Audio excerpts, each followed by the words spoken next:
সিলেট বিভাগ কিভাবে পানির নিচে চলে গেছে এবং এর পেছনে দায়ী কারা। আপনি যদি বাংলাদেশের মানচিত্রের দিকে তাকান তাহলে দেখবেন সিলেট এখানে রয়েছে, সুনামগঞ্জ রয়েছে এখানে, আর মিঠামইন রয়েছে ঠিক এই জায়গাটিতে। আর এই পুরো অঞ্চলটা হচ্ছে সিলেট বিভাগ। এবং খুব সহজে বুঝতে পারবেন সুনামগঞ্জ এবং সিলেট থেকে মিঠামইন, অষ্টগ্রাম এবং ইটনার দূরত্ব 100 কিলোমিটারের বেশি।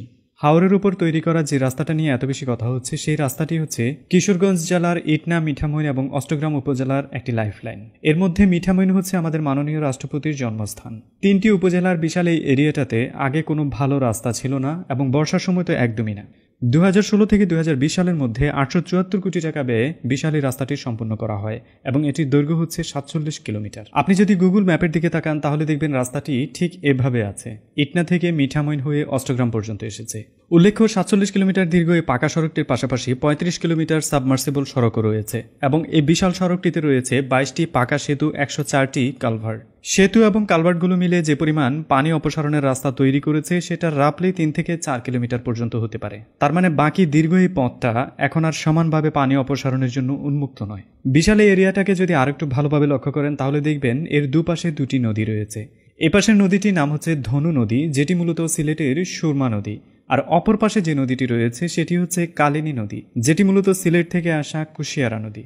সো দুপাশে 2টি নদী এবং বিশাল এই রাস্তাটাকে যদি আপনি ফলো করেন তাহলে দেখবেন এটি সত্যিকার অর্থে কোনো নদীর উপর তৈরি হয়নি, এটি তৈরি হয়েছে ক্লিয়ারলি একটা হাওরের উপর। একটা হাওরের উপর তৈরি করা রাস্তাটাকে তাহলে কেন ব্লেম দেওয়া হচ্ছে? এর পেছনের অন্যতম কারণ হচ্ছে বিশাল এই হাওরটা বর্ষার সময় পানিতে তলিয়ে যায়। তখন কোনটা নদী, কোনটা খাল আর কোনটা হাওর সেটা বোঝা খুব মুশকিল ব্যাপার। পুরোটাকে আপনার বিশাল একটা নদী মনে হবে। বিশাল এই নদীর পানি যখন বেড়ে পুরো হাওর জুড়ে ছড়িয়ে যায় তখন সে তার গতিপথ নিজেই নির্ধারণ করে কোথা দিয়ে চলে যাবে। তাই বর্ষার মৌসুমে যখন হাওর পানিতে পরিপূর্ণ হয়ে যেত তখন পানিগুলো এই হাওর হয়ে মূলত মেঘনা পর্যন্ত পৌঁছে যেত। তাই খুব স্বাভাবিকভাবে দেখা যাচ্ছে যে এই রাস্তাটির কারণে এখন পানি প্রবাহতে একটা বাধা সৃষ্টি হয়েছে। কিন্তু সত্যিকার অর্থে এই রাস্তাটির কারণে যদি পানি প্রবাহিত হতে না পারত তবে সিলেটের আগে মিঠামইন, অষ্টগ্রাম এবং ইটনা সবার আগে পানিতে তলিয়ে যেত। কিন্তু রেকর্ড পরিমাণ পানি এই অঞ্চলে আসার পরও এই 3টি অঞ্চল কিন্তু এখনো পানিতে তলিয়ে যায়নি। পুরো সিলেট বিভাগ যেখানে পানিতে হাবুডুবু খাচ্ছে, বন্যা সৃষ্টি হয়ে গেছে, মিঠামইন, ইটনা কিংবা অষ্টগ্রামে কোনো বন্যা দেখা দেয়নি। যার মানে দাঁড়ায় সিলেট বিভাগ জুড়ে বিশাল এই বন্যা সৃষ্টি হওয়ার পেছনে মিঠামইন, ইটনা, অষ্টগ্রামের 47 কিলোমিটার দীর্ঘ পাকা সড়কটি সরাসরি দায়ী নয়। বিশাল এই সড়কটির শুধুমাত্র এটুকু দায় আপনি খুঁজে পাবেন ভরা বর্ষার সময় যখন বিশালে হাওরটি পানিতে তলিয়ে যায় তখন পানির যে স্বাভাবিক গতিপথ সেটাতে কিছুটা বাধা সৃষ্টি করেছে। কিন্তু যেটুকু বাধা এই সড়কটি তৈরি করেছে ঠিক সেটুকুর কারণে অন্তত মিঠামইন থেকেও 100 কিলোমিটার দূরে থাকা সিলেট আগে তলিয়ে যেতে পারে না, আগে তলিয়ে যেত মিঠামইন নিজেই। তাহলে এই সড়কটি নিয়ে আসলে কেন এত বেশি কথা হচ্ছে? এই পরিস্থিতির আরও একটু গভীরে যদি তাকান তাহলে দেখবেন পর্দার আড়ালে যে অংশটুকু আপনাকে কেউই ব্যাখ্যা করে না সেটা হচ্ছে সুরমা এবং কুশিয়ারা নদী যেখানে এসে মেঘনার সাথে মিলিত হয়েছে সেই এরিয়াটি ভৈরব আশুগঞ্জের কাছাকাছি মেঘনা প্রান্ত। মিঠামইন পরবর্তী ভৈরব আশুগঞ্জ পর্যন্ত দীর্ঘ 35 কিলোমিটার বিশাল এরিয়া জুড়ে প্রায় 32টির মতো চর জেগেছে এই এলাকাটাতে। গুগল ম্যাপে গেলে আপনি নিজেই দেখতে পারবেন সেখানে বেশ কিছু চর দেখা যাচ্ছে। এমন অসংখ্য চর রয়েছে যেগুলো গুগল ম্যাপেও আপনি দেখতে পাবেন না। 2 দশকের বেশি সময় ধরে জেগে ওঠা এসব নতুন চরগুলো নদীর পানিকে সবচেয়ে বেশি বাধাগ্রস্ত করেছে। ফলে বন্যা বলেন কিংবা স্বাভাবিক বর্ষার পানি বলেন এর কোনোটাই খুব দ্রুত আকারে মেঘনায় এসে পৌঁছতে পারে না। আপনাকে অন্তত এটা বুঝতে হবে যে যত কিছুই ঘটুক নদী দিয়েই সবচেয়ে বেশি পানি প্রবাহিত হয়, হাওর দিয়ে নয়। তাই নদী যেখানে সরাসরি নিজেই বাধাগ্রস্ত সেখানে হাওরে তৈরি করা একটা রাস্তাকে দায় দিয়ে মুক্তি পাওয়ার কোনো উপায় নেই। কারণ বাংলাদেশের কোনো নদী এখন পর্যন্ত ভালোভাবে ড্রেজিং করা হয়নি, যে ড্রেজিং এর মতো একটি কাজ আমাদেরকে প্রতি বছর অন্তত বন্যা থেকে কিছুটা হলেও রক্ষা করতে পারে। সো যেটুকু দেখালাম সেটাতে আপনি ক্লিয়ারলি বুঝতে পারছেন যে হাওরের উপর যে রাস্তাটা তৈরি করা হয়েছে বা যে বাঁধটা তৈরি করা হয়েছে কিংবা যাই বলি এখানে কিন্তু পানি সরার জায়গাও তৈরি করা হয়েছে। আপনি হয়তো বলতে পারেন যে 47 কিলোমিটার দীর্ঘ সড়কের মধ্যে 3 থেকে 4 কিলোমিটারের মতো এরিয়া খোলা রাখা হয়েছে পানি যাওয়ার জন্য, সেটা একদম প্রপার না। কিন্তু আপনাকে এটাও বুঝতে হবে শুধুমাত্র হাওর দিয়েই পানি সরে যায় না। পানি সরার মূল রাস্তা হচ্ছে কিন্তু নদী, মূল নদী যে দুটো, কালিনী নদী কিংবা ধনু নদী, আর পাশাপাশি এখানে অসংখ্য ছোটোখাটো খাল রয়েছে যেগুলো আপনি ম্যাপ যদি জুম আউট করেন তাহলে আপনি দেখতে পাবেন ইভেন কালিনী এবং ধনু দুটোর মধ্যে সংযোগ স্থাপনকারী খালও রয়েছে। সো পানি অ্যাকচুয়ালি পুরোটা কিন্তু হাওর দিয়ে প্রবাহিত হয় না, প্রবাহিত হয় মূল পানিটা নদী দিয়ে আর বাকি কিছু অংশ প্রবাহিত হয় হাওর দিয়ে। হাওর যখন পানি এখানে জমে যায়, যারা এখন তো মিঠামইনে প্রচুর মানুষ যাওয়া আসা করেন এবং দেখেছেন অলরেডি যে সেখানে কত পরিমাণ পানি জমে। এটা স্বাভাবিকভাবে দেখলে এটাকে আপনাকে একটা সাগরের মতো মনে হবে। এটা বিশাল বিশাল এরিয়া।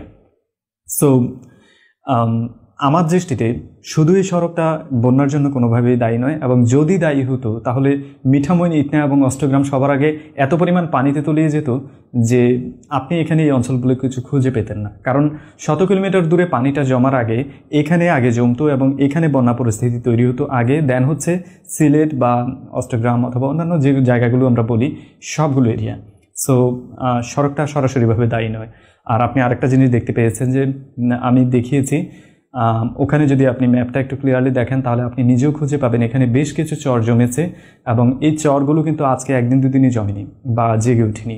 এটা গত 20 বছর বা 25 বছর আরও আগে থেকে ধীরে ধীরে চর জেগে উঠছে। তার মানে হচ্ছে এখানেও নদীর গতিপথে বাধা সৃষ্টি হয়েছে এবং পানি মূল নদীতে মেঘনা নদীতে আসতে বিশাল একটা বাধা তৈরি হয়েছে।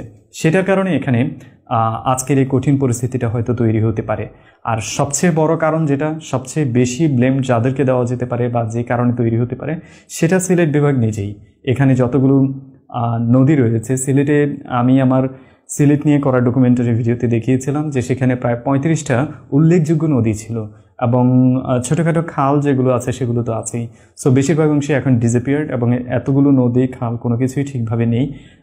যে কটা কারণে আপনি বলতে পারেন যে সিলেট সবচেয়ে বেশি নিজেই নিজের কাছে তলিয়ে গেছে, এবং এখানে অন্তত ইটনা মিঠামইনের এই সড়ক কিংবা মেঘনাতে মিশে যাওয়ার জন্য যে চর, এগুলোকে সরাসরি দায়ী করার কোনো অপশন নেই। এক্স্যাক্টলি না, কারণ ওখান থেকে পানি যদি আগে রিলিজ হতে পারতো তাহলে এদিকে হয়তো সবার আগে জমে যেত। যেহেতু সিলেট অঞ্চল থেকে পানি রিলিজ হতে পারেনি, তাই সিলেট নিজেই আগে ডুবে গেছে, এটা আপনাকে বুঝতে হবে। ঠিক আছে। আর আজকে 2 দিন ধরে আমি একটু অ্যাটাচ ছিলাম এটার কারণে, এই ব্যাপারগুলোতে, যার কারণে আমি একটা জিনিস দেখতে পেলাম যে সিলেট অঞ্চলের বিভিন্ন জায়গায় ডাকাত পড়েছে, মানুষের উপর অত্যাচার চলছে। ডাকাতি করে মানুষের জিনিসপত্র নিয়ে যাচ্ছে, বিশেষ করে সিলেট সুনামগঞ্জ এরিয়াগুলোতে। নিউজও দেখেছি, টিবিএসের আমি একটা নিউজ দেখলাম যে এভাবে নিউজ হচ্ছে, এবং অনেক জায়গায় খাবার পানি পর্যন্ত পৌঁছানো যাচ্ছে না, শুকনো খাবার নিয়ে যাওয়া যাচ্ছে না। মাঝিরা প্রচুর পরিমাণে টাকা দাবি করছে, 20 টাকার ভাড়া 800 টাকার দাবি করা হচ্ছে, আবার কোথাও কোথাও 1000 টাকার ভাড়া নাকি 40,000 টাকার মতো দাবি করা হয়েছে। সো কতটুকু অমানসিকতা এখানে রয়েছে আপনারাই বিচার করুন। আমি জানি না এগুলো নিয়ে আসলে কি বলা যায়। এটা তো একটা রাহাজানি। আমরা মুসলিম ধর্মাবলম্বী, ইসলাম ধর্মাবলম্বী, আমরা বলি যে সেবাই ধর্ম, সেবাকে ঠিকভাবে দেখা উচিত, সেবার দিকে নজর দেওয়া উচিত, মানুষের বিপদে মানুষের পাশে দাঁড়ানো উচিত। যেখানে পুরো এরিয়াটা বিপদে পড়েছে, যেখানে পুরো এরিয়ার মানুষ কোথাও সহযোগিতা পাবে এমন কোনো সুযোগ নেই, যেখানে সারা অঞ্চল পানিতে তলিয়ে আছে, সেখানে ডাকাতি করে কি নিতে যাচ্ছে মানুষগুলো আমি জানি না, আমার জানা নেই। আশার বাণী হচ্ছে এমন অসংখ্য মানুষ আছে যারা প্রচুর পরিমাণে কাজ করতে পারে এবং এইসব অসহায় মানুষের পাশে দাঁড়াতে পারে, তারা ঠিকই সেখানে আছে এবং ঠিকই সেখানে কাজ করে যাচ্ছে, এবং ক্রেডিট তাদেরকে দিতে হবে। সেলুট দোজ পিপলস, তারা আসলে অসাধারণ একটা কাজ করে যাচ্ছে, এবং এভাবে কাজ করে গেলে বন্যা কেন আর কোনো কিছু আসলে ঠিকই রাখতে পারবে না। সো সঠিক তথ্য জানুন, বিশ্লেষণ করুন এবং নিজের বিবেকে প্রশ্ন করুন আসলে কিভাবে কি হচ্ছে। সেটাকে আপনি যদি জাজ করতে পারেন তাহলে আপনি বেস্ট থাকবেন। এনজয় করুন পরের একটা ভিডিও, ততক্ষণ পর্যন্ত টাটা, বাই বাই।